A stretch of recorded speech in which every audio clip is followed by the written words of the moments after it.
নমস্কাৰ, মই পৰশ ভট্টকুৰি আৰু স্বাগতম জনাইছোঁ আপোনাৰ মোৰ অৰ্থাৎ আমাৰ চেনেললৈ নামজাৰ নিশাৰ কথা কোমল।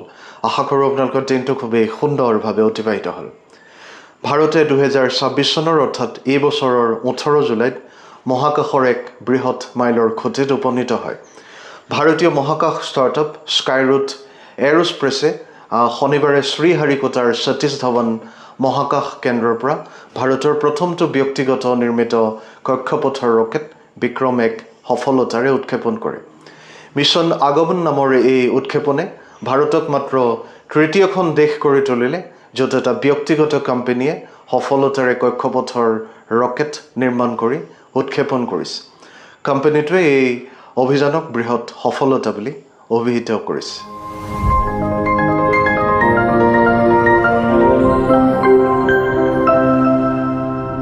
উৎক্ষেপণৰ প্ৰায় 15 মিনিটৰ পিছত বিক্ৰম একে সফলতাৰে নিজৰ পেলোড 450 কিলোমিটাৰ কক্ষপথত স্থাপন কৰি ব্যক্তিগত কোম্পানী এটাৰ জৰিয়তে কক্ষপথ উৎক্ষেপণৰ ক্ষমতা লাভ কৰা ভাৰত তৃতীয়খন দেশ হিচাপে পৰিগণিত হয়।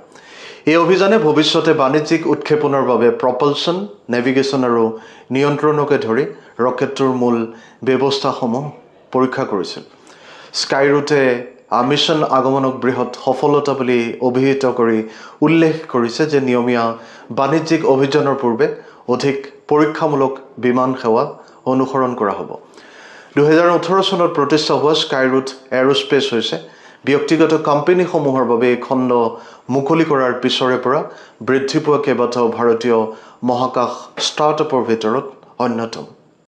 চলিত বৰ্ষৰ আৰম্ভণিতে $1 বিলিয়ন মূল্য লাভ কৰা ভাৰতৰ প্ৰথমটো মহাকাশ কোম্পানী হিচাপে পৰিগণিত হয় স্কাইৰুট এৰোস্পেচ। প্ৰায় 22 মিটাৰ ওখ ইয়াৰ বিক্ৰম এক ৰকেটে নিম্ন পৃথিৱীৰ কক্ষপথলৈ 350 কিলোগ্ৰাম পৰ্যন্ত কঢ়িয়াই নিব পাৰে আৰু ইয়াত 3D প্ৰিণ্টেড ইঞ্জিনকে ধৰি উন্নত প্ৰযুক্তি ব্যৱহাৰ কৰা হৈছে। এই অভিযানে ভাৰত আৰু বিদেশৰ পৰা পৰীক্ষামূলক আৰু গ্ৰাহকৰ পেলোড কঢ়িয়াই লৈ ফুৰিছিল।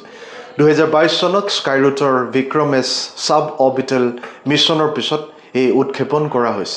2020 চনত ভাৰতে নিজৰ মহাকাশ খণ্ড ব্যক্তিগত কোম্পানীসমূহৰ বাবে মুকলি কৰাৰ পিছৰে পৰা স্কাইৰুটৰ দৰে ষ্টাৰ্টআপসমূহ দ্ৰুত গতিত বৃদ্ধি পাইছে। চৰকাৰে 2033 চনৰ ভিতৰত ভাৰতৰ মহাকাশ অৰ্থনীতি $8 বিলিয়ন পৰা $44 বিলিয়ন বৃদ্ধি কৰাৰ লক্ষ্য লৈছে, য'ত ব্যক্তিগত কোম্পানীসমূহে মূল ভূমিকা পালন কৰিব। এই কথাৰে আজিৰ এই খণ্ডটো সামৰিছোঁ। আশা কৰোঁ আপোনালোকে আদৰি ল'ব, লগতে আপোনালোকৰ মতামত আগবঢ়াব আৰু চেনেলটো নিশ্চয়কৈ ছাবস্ক্ৰাইব আৰু ফ'ল' কৰিব। পুনৰ লগ পাম এক নতুন আৰু আকৰ্ষণীয় বিষয়ৰ সৈতে। ভগৱানে আপোনালোক সকলোৰে মংগল কৰক। আজিলৈ আহোঁ। শুভৰাত্ৰি। ধন্যবাদ।